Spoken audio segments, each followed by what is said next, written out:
अहमदाबाद में गुजरात यूनिवर्सिटी में पढ़ने वाले विदेशी छात्रों से मारपीट का मामला सामने आया है।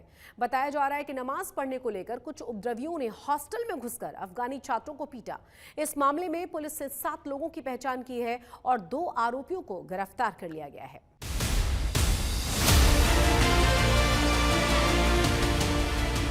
This is what is happening in our hostel A block. Some Muslims students were doing their fasting and prayer, and Indian guys came and disrupted it. You can see. I don't know. They left their own hostel, come to our own hostel to disturb people who were praying. This is really unacceptable. This is unacceptable. इधर शोर शराबा है, उधर से पत्थरबाजी है। इधर से हमला रोकने की गुहार लगाई जा रही है, उधर लोग आक्रोशित हैं। ये हंगामा, बवाल और मारामारी अहमदाबाद में गुजरात यूनिवर्सिटी के एक हॉस्टल से है। इस विश्वविद्यालय में करीब 300 विदेशी छात्र पढ़ाई करते हैं। बताया जा रहा है कि अफगानी छात्र नमाज अदा कर रहे थे। इसी दौरान उस उपद्रवी आए और उन्होंने उन्हें नमाज पढ़ने से रोका। अफगानी नहीं माने तो उपद्रवियों ने उनके साथ मारपीट शुरू कर दी।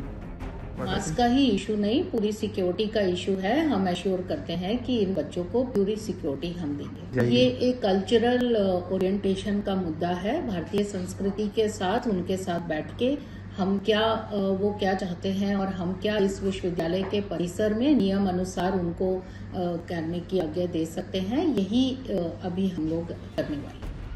यूनिवर्सिटी कैंपस में विदेशी छात्राओं से मारपीट की घटना के बाद पुलिस ने इस मामले में 3 आरोपियों को गिरफ्तार कर कोर्ट में पेश किया, जहां सुनवाई के बाद कोर्ट ने आरोपियों को 2 दिन की पुलिस रिमांड में भेजने का फैसला किया। फिलहाल पुलिस ने पूरे मामले में अब तक 5 लोगों को गिरफ्तार किया है और 20 लोगों के खिलाफ FIR भी दर्ज की है, जिनकी धरपकड़ के लिए पुलिस की 9 टीमें गठित की गई हैं। गुजरात यूनिवर्सिटी पुलिस स्टेशનમાં જે બનાવ બન્યો હતો અને જેની FIR થઈ હતી એમાં 20 થી 25 લોકોના ટોળા વિરુદ્ધ ફરિયાદ દાખલ કરવામાં આવી હતી।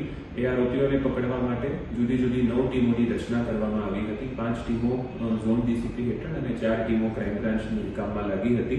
એ આરોપીઓમાંથી 2 આરોપીઓની પોલીસ દ્વારા ધરપકડ કરવામાં આવેલ છે, હિતેશભાઈ મેવાડા અને ભરતભાઈ પટેલ। અને બાકીના આરોપીઓ માટે અત્યારે પોલીસની શોધખોળ જે ચાલુ છે, ટેકનિકલ સર્વેલન્સ અને બીજી બધી પદ્ધતિઓથી પોલીસ અત્યારે એ આગળની કાર્યવાહી કરી રહી છે। આજે જે આરોપીઓને રજૂ કરવામાં આવ્યા છે એમાં 24 કલાકની કસ્ટડી પછી પોલીસે 10 દિવસના રિમાન્ડની માંગણી કોર્ટમાં કરી છે। કારણો એવા આપ્યા છે કે આરોપીઓએ જે પણ કંઈ હથિયાર વગેરે વાપરવું છે ગુનાના કામે, એ હથિયાર કબજે કરવા છે, વધુ તપાસ કરવી છે। એની સામે અમે વાંધો લીધો છે કે બધા જે આક્ષેપો ફરિયાદમાં જે સેક્શન લગાડવામાં આવી છે એ બધા આક્ષેપો બેલેબલ પ્રકારના છે અને બેલેબલ પ્રકારના જે આક્ષેપો હોય એવા કેસમાં અર્નેશ કુમારના જજમેન્ટ, સત્યેન્દ્ર અંટિલનું જજમેન્ટ, નામદાર સુપ્રીમ કોર્ટના જે બધા ચુકાદા છે એમાં કીધેલું છે કે 7 વર્ષથી નીચેના ચુકાદાઓ હોય એમાં નામદાર કોર્ટે બેલ ન આપવી જોઈએ અને કસ્ટડી, પોલીસ કસ્ટડી, રિમાન્ડ આપતા પહેલાં ખૂબ જ વિચારવું જોઈએ, રિમાન્ડ ન આપવા જોઈએ। 16 मार्च को देर रात हुई शर्मनाक वारदात के बाद एडमिनिस्ट्रेशन ने विदेशी छात्रों के नए हॉस्टल में शिफ्ट कर दिया गया है। इसके अलावा विदेशी छात्रों के लिए एक सलाहकार समिति बनाई गई है। यूनिवर्सिटी में हॉस्टल ब्लॉक की सुरक्षा मजबूत करने के लिए पूर्व सैन्य कर्मियों को तैनात करने का निर्देश भी दिया गया है। चुनावी माहौल के बीच गुजरात यूनिवर्सिटी कैंपस के अंदर हुई घटना को लेकर अब सियासत भी शुरू हो गई है। आरोप लगाया जा रहा है कि मौके पर पहुंची पुलिस ने सख्त कार्रवाई नहीं की। उन विदेशी जो विद्यार्थी थे उनको बहुत बुरी तरीके से मारा पीटा, पैर में उनको चाकू भी लगा है, किसी को डंडे से भी मारा है, उनका लैपटॉप भी लूट लिया है और उनके रूम में तोड़फोड़ करके लूट भी चलाई है। दुख की बात तो ये है कि जब सब घटना बन रही थी उन्होंने पुलिस को फोन किया, पुलिस आई तो पुलिस की हाजिरी में भी ये जो आसानी तत्व जो थे वो उन पर हमला कर रहे थे, लेकिन पुलिस ने उनको पकड़ने की बजाय उनको वहां से जाने दिया। इधर NUCI के राष्ट्रीय अध्यक्ष ने विदेश मंत्री S जयशंकर को चिट्ठी लिखी है और मामले में दखल देने की मांग की है। ABVP ने भी हमले की निंदा की है। बीती रात गुजरात विश्वविद्यालय में हुई घटना, विदेशी विद्यार्थियों के छात्रावास में हुई घटना अत्यंत दुर्भाग्यपूर्ण व निंदनीय। अखिल भारतीय विद्यार्थी परिषद, गुजरात सरकार व पुलिस से ये मांग करती है कि संलिप्त सभी अपराधियों पर कठोरतम कार्यवाही की जाए। विदेशी छात्राओं पर हुए इस हमले से सरकार में भी हड़कंप मच गया। गृह राज्य मंत्री हर्ष संघवी राज्य के DG के साथ सर्किट हाउस पहुंचकर बैठक की और उन्हें मामले में सख्त और न्यायिक कार्रवाई करने का निर्देश दिया।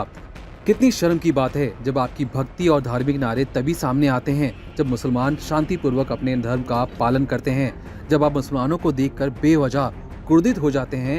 ये सामूहिक कट्टरवाद नहीं तो क्या है? यह नरेंद्र मोदी और अमित शाह का गृह राज्य है। क्या वो एक कड़ा संदेश भेजने के लिए हस्तक्षेप करेंगे? मैंने अपनी सांस नहीं रोक रखी है। सवाल यह है कि हॉस्टल में विदेशी छात्रों पर हमला करने वाले स्टूडेंट थे या बाहर से लोग आए थे। फिलहाल पुलिस जवाब तलाश रही है। अतुल तिवारी, अहमदाबाद, आज तक। अब बात करेंगे लोकसभा चुनावों की। गुजरात राजकोट लोकसभा सीट को लेकर विपक्ष के बीच टिकट को लेकर घमासान शुरू हुआ है। इंडिया गठबंधन की सदस्य पार्टी एनसीपी के प्रदेश प्रमुख चंदू वसाघिया ने राजकोट सीट को लेकर टिकट की मांग की है। गुजरात में इंडिया गठबंधन में सीट की शेयरिंग को लेकर अब तक आम आदमी पार्टी और कांग्रेस के बीच सीटों के बंटवारे की खबरें थीं, लेकिन अब एनसीपी भी नेता गुजरात में अपना दावा ठोक रहे हैं। वहीं बीजेपी ने राजकोट सीट से केंद्रीय मंत्री पुरुषोत्तम रूपाला को उम्मीदवार बनाया है। एनसीपी नेता चंदू वघासिया ने कहा कि पार्टी सुप्रीमो शरद पवार ने राजकोट की सीट पर एनसीपी के चुनाव लड़ने को लेकर ग्रीन सिग्नल दे दिया है। फिलहाल अब देखना यह होगा कि इंडिया गठबंधन एनसीपी के नेता के इस दावे के बाद राजकोट सीट पर किसे उम्मीदवार घोषित करता है। राजकोट एक सौराष्ट्र का हब है।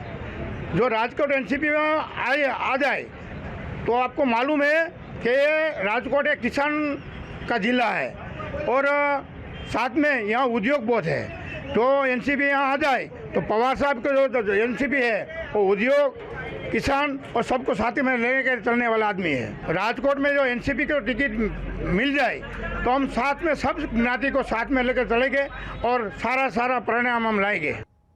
गुजरात में सीट शेयरिंग को लेकर फंसे हुए पेच के बीच गुजरात कांग्रेस के अध्यक्ष शक्ति सिंह गोहिल ने आज तक से खास बातचीत में कहा, गुजरात के अगले 5 साल तक कौन शासन करेगा ये जनता तय करेगी। वहीं बीजेपी ने 5 लाख मार्जिन के साथ जीत का दावा भी किया है।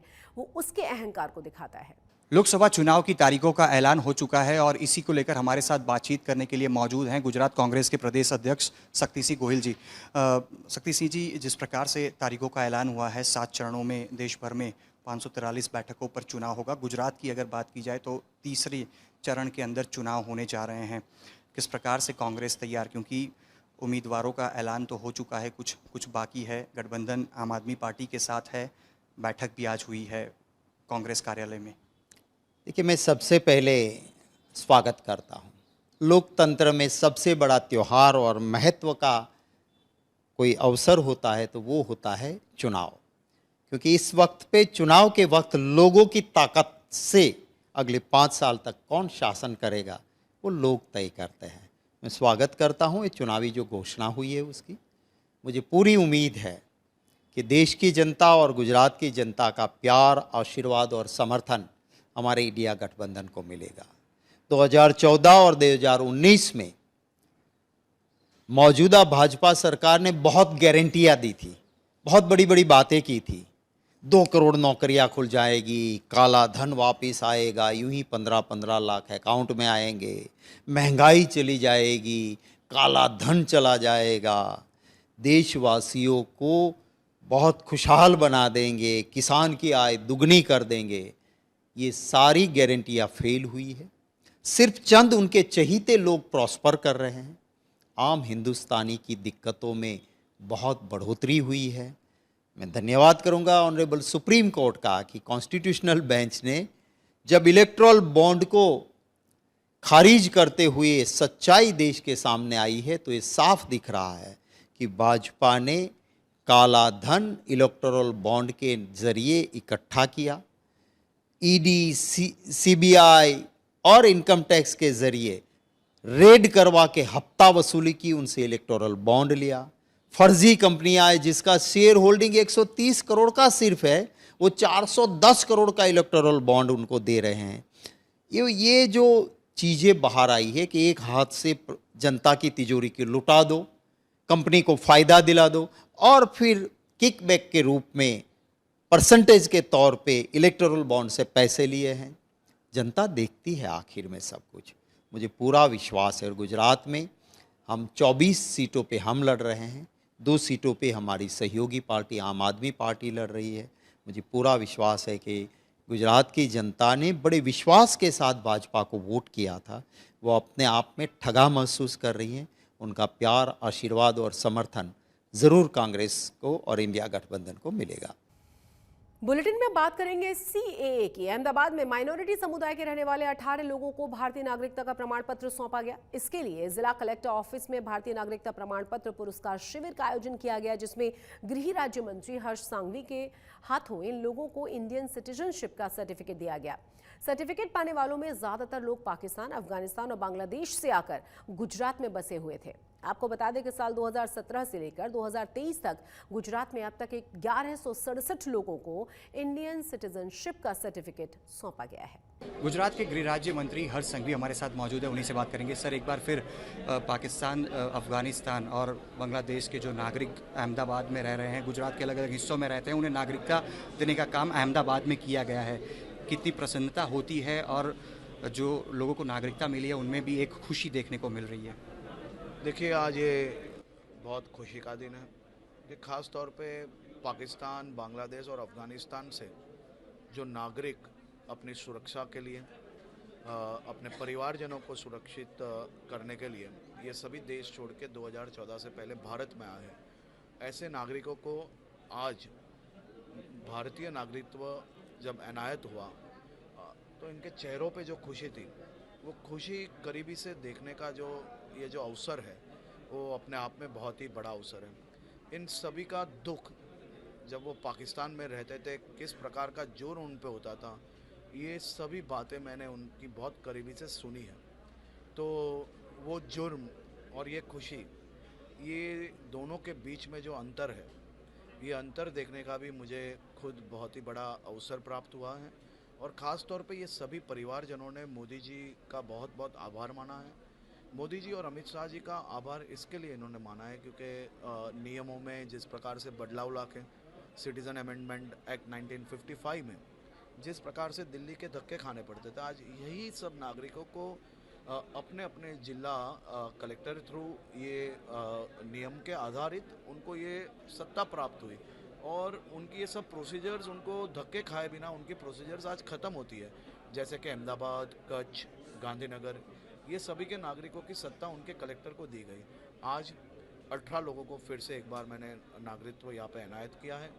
पिछले कई सालों से ख़ास तौर पे ये काम यहाँ पे बहुत ही तेज़ी से होता है और अच्छी तरह से इनको किसी भी प्रकार के धक्के नहीं खाने पड़े, उसका खास तौर से हम ध्यान रखते हैं। तो अहमदाबाद की बात की जाए तो 18 लोगों को आज भारत की नागरिकता दी गई है। गृह राज्य मंत्री हर्ष संघवी इस मौके पर खुद उपस्थित रहे और उन्होंने जो सर्टिफिकेट है वो तमाम 18 लोगों को आज सुपुर्द किया है। साथ ही में एक खुशी व्यक्त करते हुए कहा है कि CAA का जो भी विरोध करते हैं उन्हें विरोध करने से दूर रहना चाहिए, क्योंकि भारत के बाहर की तरफ जो 3 देश हैं, पाकिस्तान, अफगानिस्तान और बांग्लादेश, वहाँ पे जो हमारे समुदाय के लोग रहते हैं वो उन्हें बहुत ही प्रताड़ित किया जाता है। और जब ये कानून पास होके अब नोटिफिकेशन उसका जारी हो चुका है, तब कहीं ना कहीं ये बात का विरोध ना करके खुशी व्यक्त करनी चाहिए। अहमदाबाद से कैमरा पर्सन प्रीतेश रावल के साथ अतुल तिवारी, आज तक। वडोदरा के गौत्री मेडिकल कॉलेज में सेकेंड ईयर की मेडिकल स्टूडेंट से दुष्कर्म का मामला सामने आया है। बताया ये जा रहा है कि उसी मेडिकल कॉलेज में रहने वाले लास्ट ईयर के स्टूडेंट ने छात्रा के साथ दुष्कर्म किया। दुष्कर्म के आरोपी को पुलिस ने फिलहाल गिरफ्तार कर लिया है। पुलिस के मुताबिक पीड़ित छात्रा सूरत की रहने वाली थी। उसके अलावा आरोपी और छात्रा के बीच दोस्ती थी, पर बीते कुछ दिनों से छात्रा को ब्लैकमेल किया जा रहा था। लेकिन जब छात्रा ने आरोपी की बात को नहीं माना तो जबरदस्ती उसके साथ दुष्कर्म की वारदात को अंजाम दिया गया। कच्छ से एक दिल को दहलाने वाला मामला सामने आया है, जहां पर एक सिरफिरे शख्स ने बदला लेने के लिए 15 परिवारों को आग में जलाने की कोशिश की है। गनीमत ये रही है कि इस हादसे में किसी की जान नहीं गई। कच्छ में हुए इस भीषण अग्निकांड की तस्वीरें अब देखिए जरा।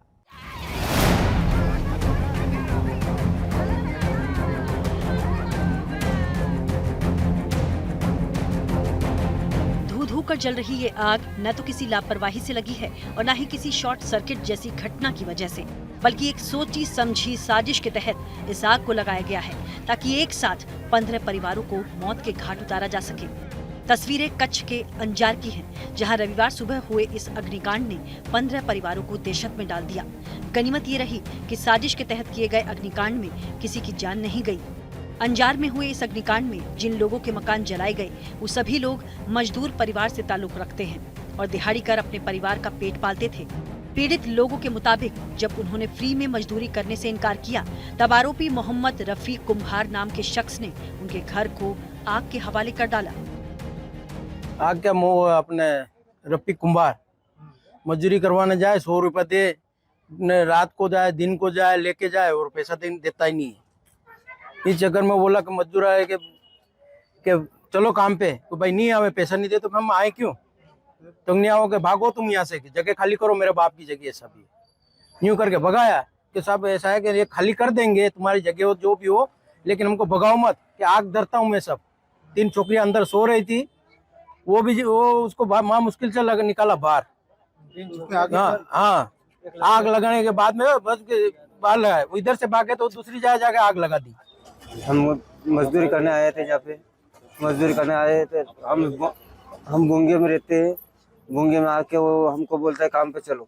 काम पे जाते हैं तो दिन भर 12 बजे तक रात को काम करवाता है, उसके बाद वो हमको 100 रुपये दे के भगा देते हैं और दूसरे दिन नहीं जाते हैं, मारने की धमकी देते हैं सर। और किसी के चूल्हे में आग लगा देते हैं, किसी के चूल्हे में पानी डाल देता है, खाना नहीं बनाने देते। हमारी मिसेज खाना बनाते थे, उसके आटे की परात बाहर ला के फेंक देता था। उसके बाद हमने सबने लोगों ने मना किया ना, तो यहाँ से बोलता है बोल के यहाँ से भाग जाओ, यहाँ रहना मत के। उसके बाद हम निकल गए, नहीं निकले, हमने बोला कि सर निकल रहे तो घंटा भर रुको, घंटे भर रुकने के बाद नहीं रुका। उसके बाद हमारे झोंपड़े में आग लगा दी। आग इतनी भयंकर थी कि झोपड़ियों में रहने वाले लोग सिर्फ अपनी जान ही बचा पाए, बाकी उनके घर में मौजूद जीवन यापन का सारा सामान जलकर खाक हो गया। फिलहाल पुलिस ने आरोपी मोहम्मद रफीक कुम्हार को गिरफ्तार कर आगे की तफ्तीश शुरू कर दी है। अंजार शहर विस्तार में एक जो खाली प्लॉट था, वहाँ पे कुछ झोपड़े बने हुए हैं।